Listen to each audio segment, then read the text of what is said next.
वो तो पता नहीं अपने मुलाजिम बुला के सामने बिठा देते हैं, उनके सामने वो 2-2 घंटे का भाषण देते हैं। और यार पर अमित शाह का भी तो जवाब दो, जरा कहता के अंदर घुस के मारूंगा, उधर सकत ही नहीं आपकी जवाब देने की। बल्कि मैं हैरान हूं कि मेमोरेंडम ऑफ अंडरस्टैंडिंग जो सीएनएन के आर्टिकल के हिसाब से ये माफिया मांगने वाली बात है ना, कि अमेरिका को कहना इंडिया ना सुलह करा दो। आप इतने घबरा चुके हैं, आप इतने बौखला चुके हैं, आपके ये हालात है, इस तरह कंट्री चलते हैं। मैं जितना भी इस पे अफसोस किया जाए कम है चीमा।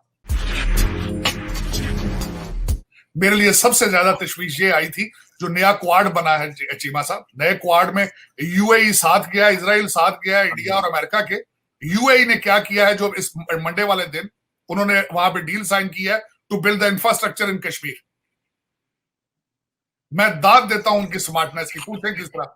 और भाई दुबई भी तो सारा इंडिया वाले चला रहे हैं, तो वो यहां आके किस तरह बना लेंगे। लेकिन नाम ऊपर दुबई का होगा, बंदे नीचे काम करने वाले सारे इंडियन होंगे। उन्होंने इतनी बड़ी गेम खेली है जिसकी हद को नहीं। लेकिन ये है कि हमारा अफसोस है कि उस तरफ ध्यान ही नहीं है। वो क्या बनाना चाहते हैं वहां पे, वो लॉजिस्टिक सेंटर बनाएंगे वहां पे। वो टावर लगा रहे हैं बड़े बड़े वहां पे कश्मीर में, आपको वॉच करने के लिए, आपकी मूवमेंट को वॉच करने के लिए। उसके बाद वहां पे मेडिकल कॉलेज बना रहे हैं कश्मीर में, वहां हॉस्पिटल्स नए बना रहे हैं। और दुबई का नाम इस्तेमाल किया जाएगा, नीचे सारी वर्कफोर्स सारी इंडिया से जाएगी। और इस आपके ना मीडिया ने उसको देखना पसंद किया है। गवर्नमेंट तो हमारी ख्याल सकत ही नहीं रखती ना कि इन चीजों के बारे में सोच सके या उनके बारे में कुछ स्टेटमेंट दे सके, उनको काउंटर कर सके।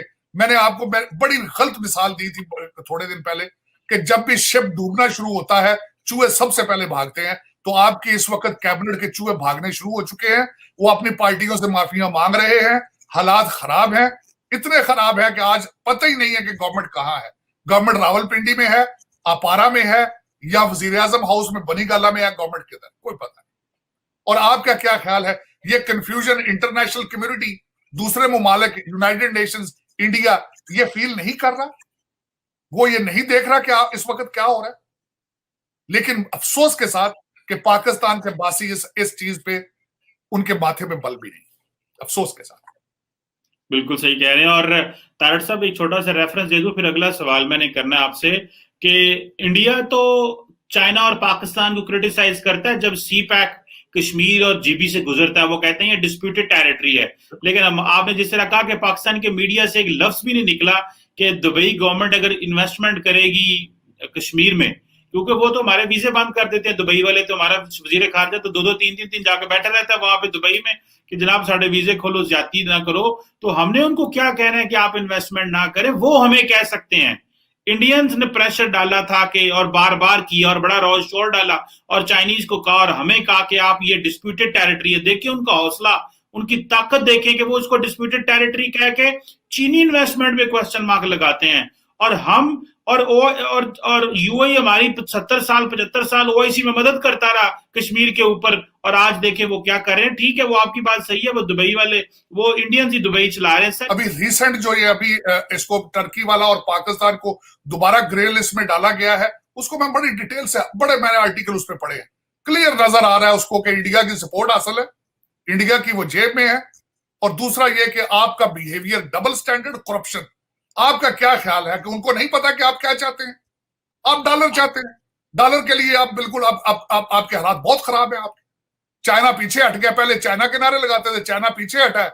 आप आईएमएफ के दरवाजे पे अपने अब माफिया मांग रहे हैं, नाक रगड़ रहे हैं। और उसके बाद अब वो उनकी मर्जी है, जो मर्जी करें। बल्कि आपकी वजह से, मैं कहता हूं आपकी वजह से टर्की भी नीचे आ गए।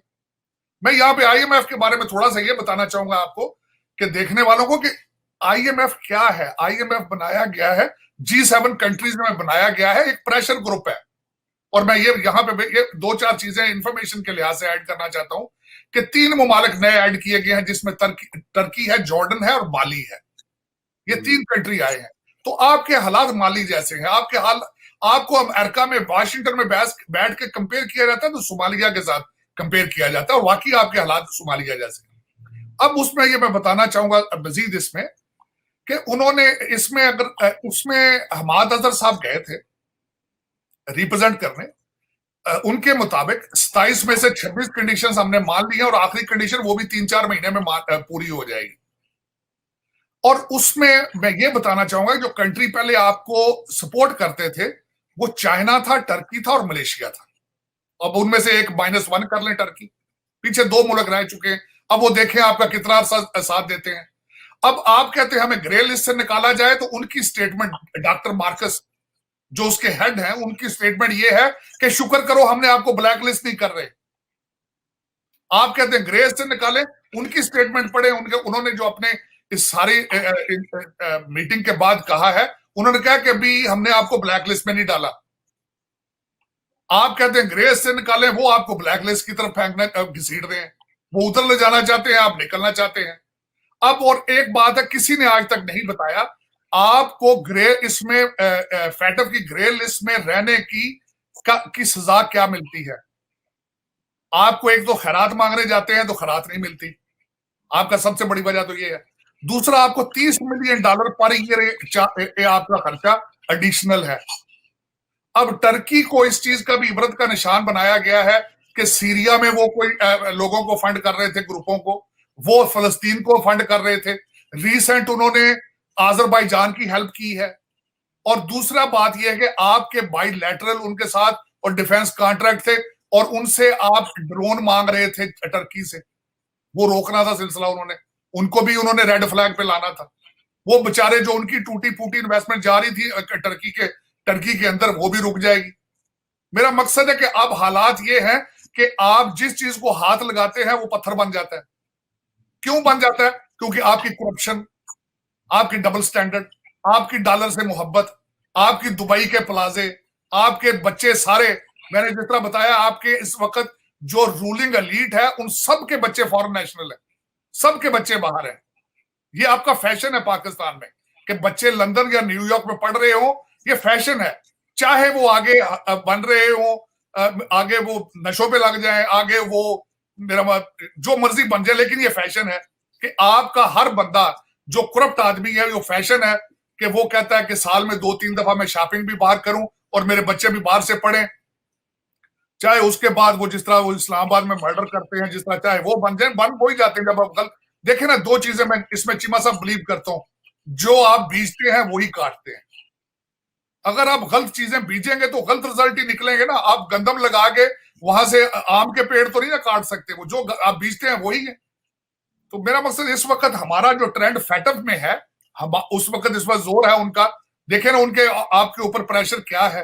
वो हाफिज सईद साहब की सपोर्ट में आपको अक्यूज करते हैं, वो मसूद अजहर साहब की सपोर्ट में अक्यूज आपको करते हैं, लेकिन ये सब बहाने हैं। लेकिन आप जो मर्जी कर लें, आपके ऊपर फैटफ का प्रेशर भी रहेगा। आप उनके साथ पहले भी, जिस तरह में हमारी कौम की हिस्ट्री ये है, अमेरिकन हैरान हो जाते हैं, वो कहते हैं हम इतना मांग नहीं रहे थे जितना परवेज मुशर्रफ ने हमें रिटर्न में दे दिया था।